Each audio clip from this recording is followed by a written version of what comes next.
So the final knot in the figure eight series that we're going to do is an inline figure eight. Sometimes, for whatever reason, you find it necessary to have a loop to clip things into, but you don't have the end of the rope available. For example, you're tied into it and you're standing on a ledge. You don't want to untie, but you do need to have a loop to clip something to it. That's what the inline figure eight is all about. Again, the part going away from me is the standing end. The other end is the working end, but we're in the middle of the line. We're not going to have either end available to us, although we do have plenty of slack rope. So here's how to tie the inline figure eight. We're going to take the working end in my right hand, palm up, and we're going to create a loop with the working end forming a loop behind the standing end. Here's the standing end, the working end is behind it.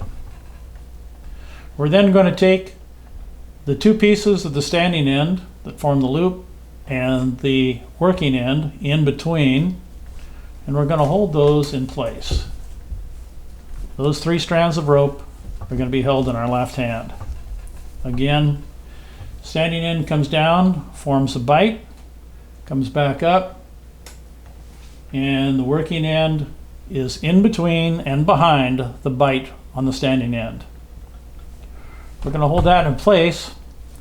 Now this bite takes the place of the working end. It becomes the working end, and we're going to make a figure eight using this bite with, again, the same muscle memory. We're going to lay it over, wrap it around behind, and drop it in the hole.